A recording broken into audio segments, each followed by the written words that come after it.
Yeah. So. Okay, perfect. You guys ready? Yeah. All right, now we're good, guys. Right? Come on.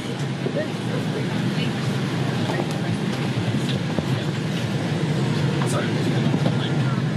Where do you want to Right over, probably right over Thanks, here. Good to see you, man. You guys come right here. Yeah. Can we back? Can we go back? Can we just? We don't need to be right If you guys, spread everybody yeah, out. come on. We gotta Yeah. we gotta get Here everybody towards. else. Do we want to do it back there because then they can move? There's like more room there. There's more room back. At the exit rows. Yeah, let's back up to that open area. Sure. right there. Just so you guys can stand.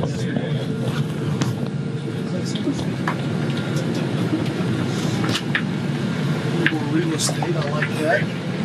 That's Fine. All right. Torian, are you good? Does everyone have good shots? I got an angle. Let me know when everybody's ready. Yep. This will be brief, and then obviously we'll talk a little bit more at the event. But everybody good to go? Is everyone good? Yeah. Okay, Good, great. Torian? Okay. Good? Okay, thanks. You got a lot going on there, man. I know. Look, we're here in Philadelphia to highlight the Americans who have suffered under Kamala Harris's policies, especially Kamala Harris's border policies. To remind you, she, on day one, suspended deportations, proposed mass amnesty for millions of illegal aliens. She stopped construction of the border wall, and she stopped the Remain in Mexico policy that had kept a lot of Americans safe. Now, today we're going to talk to a lot of Americans who have suffered and had children and loved ones who have died because of these border policies. It has led to record fentanyl overdoses in our country. It's led to a lot of migrant crime from people who shouldn't even be here.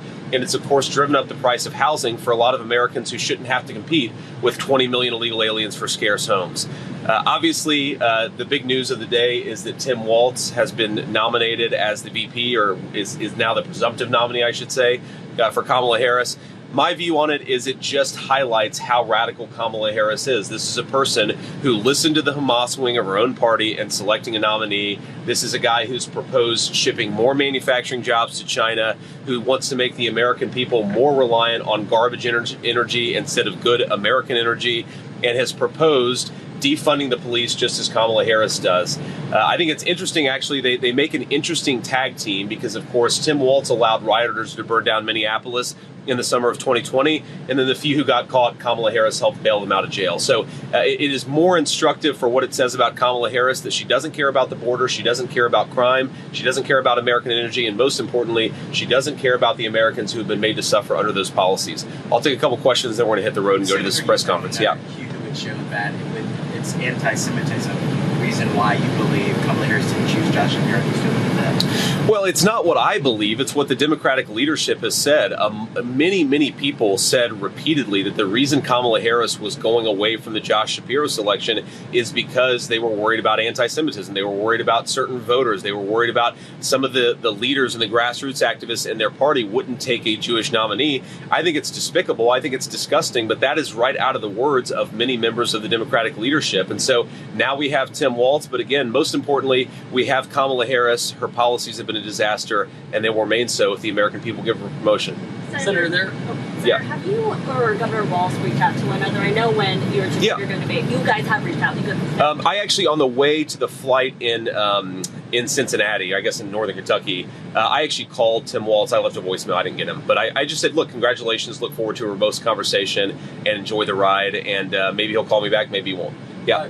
Senator, excuse me. Yeah. The governor and Vice President Harris are expected to take a battleground state tour in the next couple of days. Sure. Former President Trump won't be making a public campaign appearance until Friday in Montana. Is that a missed opportunity?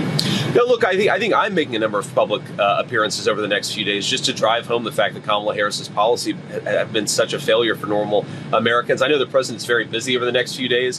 One of the things you've got to do is, of course, get out there and speak to people and speak to reporters.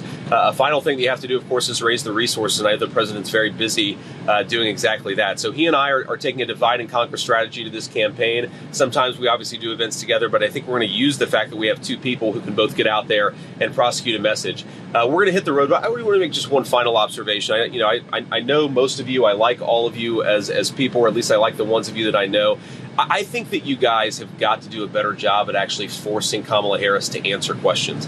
This is a person who's been the presumptive Democrat nominee for 16 days. She hasn't taken a single real question from a reporter. The American people deserve to get to know the people who want to lead them, and I think it's shameful for Kamala Harris, but increasingly for the media, that she's taking a basement strategy of running from reporters instead of getting in front of them, answering tough questions about her record, and letting the American people know who she is. President Trump and I take hostile questions, we take non-hostile questions, we get out there and talk to people because we respect the American people enough to want to persuade them and not to try to run from them. So I think you guys got to do a better job. That's my humble opinion. Well, take it easy, guys. Thank you.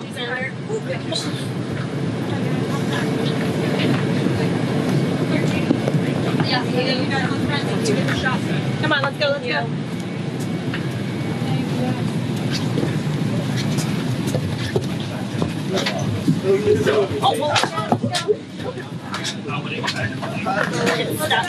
Sorry, do you need me to grab? Yeah, please.